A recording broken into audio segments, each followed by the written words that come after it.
زمانے کی سمجھ میں آل محمد ہی نہیں آئے، جن کا غریب الغربہ ایسا ہے ان کا امیر المومنین کیسا ہوگا؟ عزادار بیٹھے ہیں، میرا مالک یہ محبت ہمیشہ سلامت رکھے۔ مجلس حسین میں آؤ تو اس بادشاہ نے، اسے امام رضا نے جو عزاداری کا طریقہ دیا ہے، صف عزا میں بیٹھو تو بیٹھنے سے پہلے اسے چومو۔ امام رضا جب بھی صف عزا پہ آتے تھے، امام پہلے صف کو بوسہ دیتے تھے۔ صحابی نے پوچھا مولا صف عزا کو بوسہ کیوں؟ فرمایا یہ وہ جگہ ہے جہاں ملائکہ اپنے پر مس کرتے ہیں۔ اس جگہ کی فضیلت یہ ہے کہ یہاں پہ بقیہ چھوڑ کے رسول کی بیٹی آتی ہے۔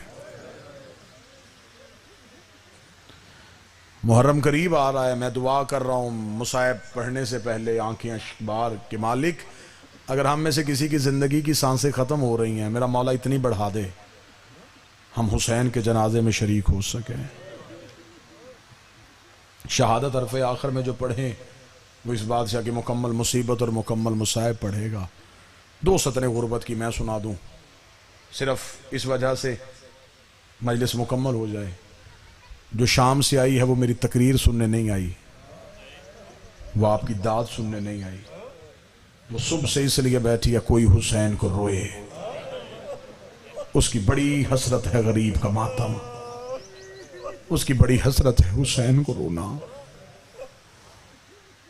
مصعب سے محبت کرنے والے لوگ تشریف فرما ہیں۔ مصعب خان بہت بڑے باپ کے عظیم فرزند تشریف فرما ہیں۔ عالم دین سیدزادہ صاحب امامہ تشریف فرما ہے۔ 2 سیدوں سے معافی مانگ کے جملہ پڑھوں، آدھی رات کا وقت یزید نے تخت پہ بیٹھ کے سپاہی سے کہا جا حسین کے بیٹے کو زندان سے بلا کے لا۔ جس بندے کی ہائے نہیں نکلی اس کے لیے اگلا جملہ پڑھنے لگا ہوں، بلایا چوتھے کو تھا، 5واں بھی ساتھ اٹھ کے کھڑا ہوا۔ جو نہیں سمجھ سکا میں غیر سید ہوں، میں اشارہ نہیں دے سکتا۔ مجبوری کیا تھی سادات کی، چوتھے امام اٹھے، 5ویں بھی ساتھ کھڑے ہوئے۔ دونوں وقت کی حجتیں یزید کے دربار میں گئیں۔ مولا سجاد کی آواز آئی، کیوں بلایا تو نے مجھے آدھی رات کے وقت؟ یہ کمینہ دے کے کہتا حسین کا بیٹا میں چاہتا ہوں میں تیری قیدیں آزاد کروں۔